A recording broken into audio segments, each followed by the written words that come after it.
Good morning. My job today is to read a book, and it's a wonderful book about one of the people who has been a hero of mine for most of my life, and that is a gentleman by the name of Booker T. Washington. This book is entitled More Than Anything Else, and it is about Booker T's long-standing desire to learn to read.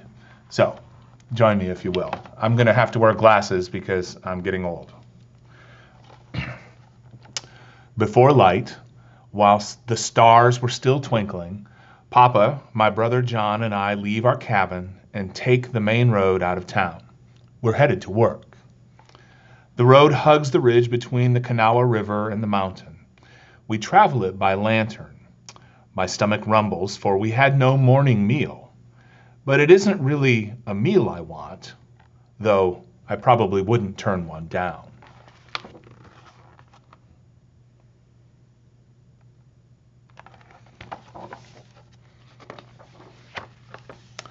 More than anything else, I want to learn to read. But for now, I must work. From sunup to sundown, we pack salt in barrels at the salt works. And this is Booker T right here.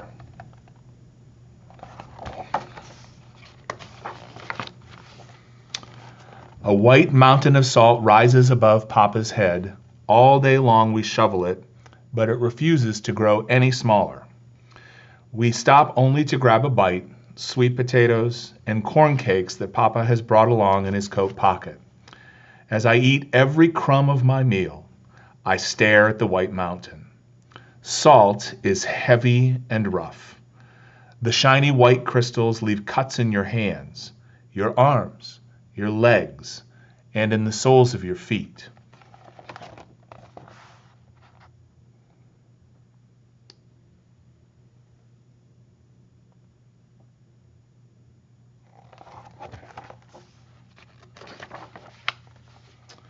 My arms ache from lifting the shovel, but I do not think about the pain there.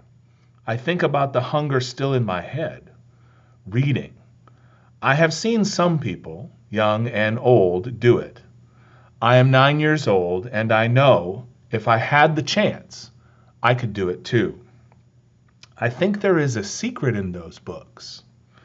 In the chill of the evening, I follow Papa and John back up the road, stopping to catch a frog. The frog wiggles and slips, but I hold on tight, and I let it go only when I want to.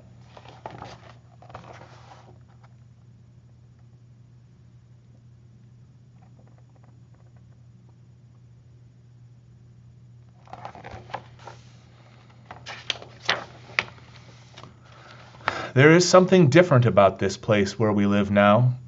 All the people are free to go where they want and do what they can. Book learning swims freely around in my head, and I hold it as long as I want. Back in town, coal miners, rivermen, loggers, and coopers gather on the corner. They are worn out, same as me, but full of tales.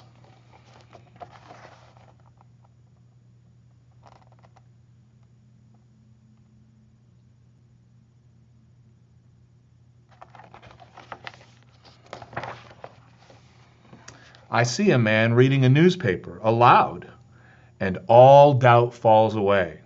I have found hope, and it is as brown as me.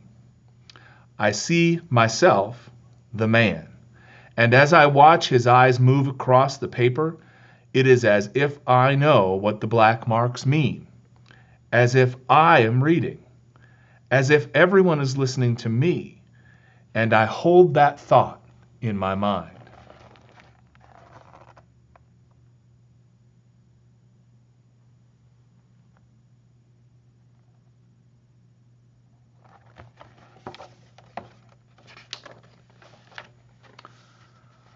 I will work until I am the best reader in the country. Children will crowd around me, and I will teach them to read. But then Papa taps me on the shoulder. Come on. And John tugs at my shirt. They don't see what I see. They don't see what I can be.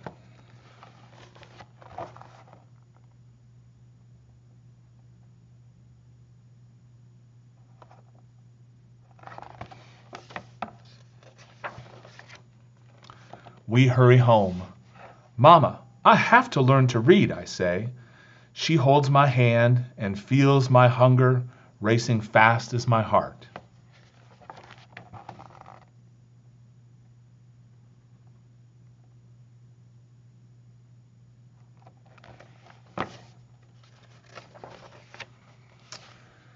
It is a small book, a blue, the color of midnight. She gives it to me one evening in the corner of our cabin, pulling it from under the clothes that she has washed and irons to make a little money. She does not say where she got it. She can't read it herself. But she knows this is something called the alphabet. She thinks it is a singy kind of thing, a song on paper.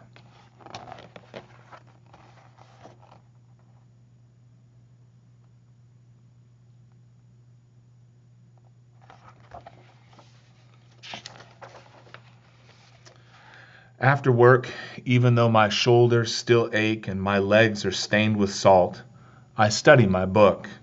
I stare at the marks and try to imagine their song.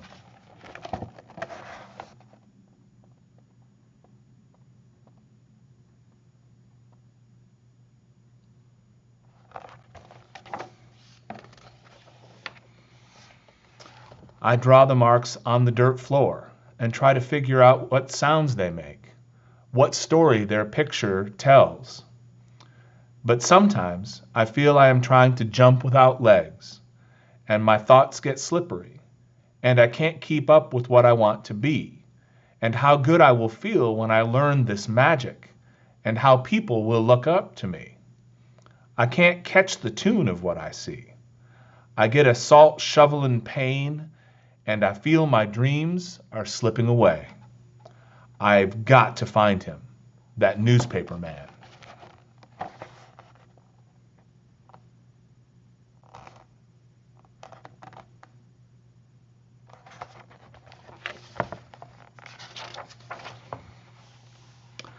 I look everywhere.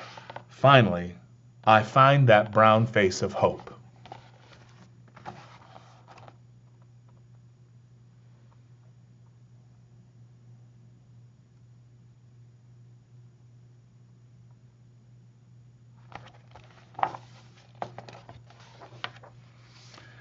He tells me the song, the sounds the marks make. I jump up and down singing it.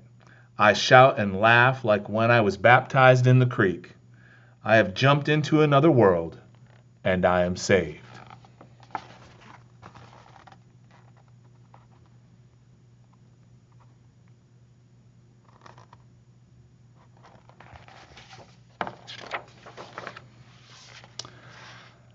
But I have to know more. Tell me more, I say. What is your name, he asks. Booker, I say. And he takes the sound of my name and draws it in the ground.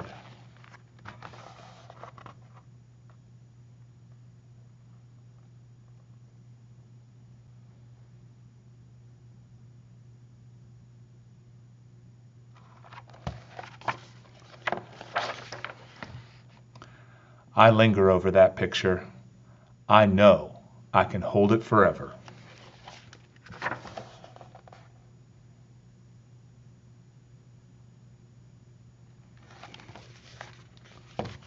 I like this story for a lot of reasons, but probably one of the most important is that Booker T. Washington goes on to become a university president, very much like me, except that he starts a new university from scratch, and it becomes one of the great universities of the country.